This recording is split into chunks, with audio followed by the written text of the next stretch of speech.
After a lengthy legal battle with her record label, pop star JoJo, she is back on the scene. At 13, she became the youngest ever solo artist to have a #1 single in the U.S. And this year, she was finally able to release brand new music, including her hit song, When Love Hurts. And I was lucky enough to have a chance to sit down with JoJo just recently in Toronto.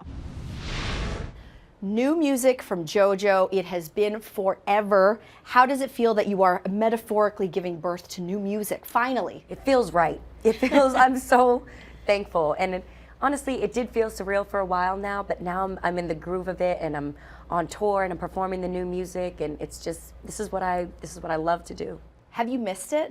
I missed it so much, yeah. And you know, I didn't really feel like myself being away from this whole thing, you know, which is being on the road and, you know, even being in one place for too long. I was like starting to get cabin fever. So this feels amazing, and I'm eating it up, loving it. So I say that you've had so much wisdom in life under your belt, and you haven't even hit the quarter century mark yet, right? I mean, you're under 25 and you've had already so much experience in your life. Is this something that you're going to look back on and say, thank goodness I've gone through a lot of highs and lows already so early? Or did you maybe think, I wish I would have spread this out over life a little bit? I can't think that way. You know what I mean? I can't look back and say, oh, I wish it had been this way, because then I'll be upset, you know? So I really do look back and I'm like, okay, this has fortified me in a lot of ways and given me a perspective that most artists my age don't have. But you know, it wasn't always roses, and it wasn't always a happy time. And I think that that's made me stronger. So let's go into that a little bit. I mean, sort of in layman's terms, what you experienced just as you were hitting the absolute height of your career at such a young age. 12 and 13 is when most of us are just thinking about, I don't know, boys. Oh, I was too. Maybe school. Yeah. And you were, you know, polishing off 2 platinum albums, #1 hits left and right. So let's talk about when all of that and why all of that came to a screeching halt.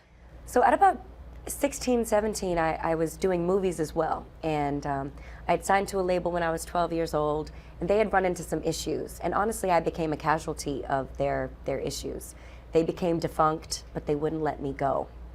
So they weren't able to release music officially, and they wouldn't let me put out music. And it's very confusing, and it sucks, and it was weird. And I tried not to really talk about it during the time because I wanted to make it work with them. So I gave it a few tries, and then I just realized that we weren't going anywhere. So I filed a lawsuit.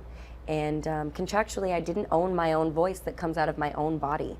So I couldn't make those decisions to be on soundtracks or to sing on TV or to sing in movies.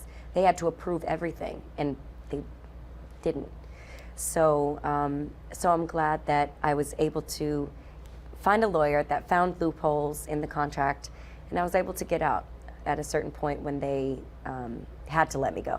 But were you worried at some point, like, is the world ever going to hear my voice again? I was worried because since I was a little girl, this is all I dreamed about, and it was real for me.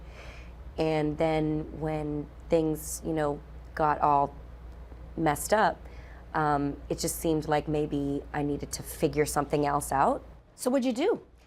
Well, I mean, I was in Boston for a while. All my family was like, screw the industry, like, they suck and don't, you know, forget about it. But I couldn't, and I knew that I would look back always being regretful if I didn't really take this moment, seize this time, and, you know, while I'm still young. And I was thinking about going to school. I was going to study cultural anthropology at Northeastern in Boston, but I decided to move to LA, try to make things work with my label. That didn't happen, but then I was in LA making music this whole time, kind of keeping somewhat sane during that, being creative. So now that brings us to today. You've got what we're calling a tringle. It's a trio of singles. So talk us through this new JoJo. Where is this emotion and experience coming through? How is it coming through in your music now? Very naturally. I think that I'm just sensitive. So whatever is happening in my life, it's reflected in the emotion of the song. And so with these 3 singles, with When Love Hurts, which we're leading to radio with, and with the first video we released, Save My Soul, the video's coming for that soon, and then Say Love, we just released the video for that. And all are about love. Love is my favorite thing to sing about, write about.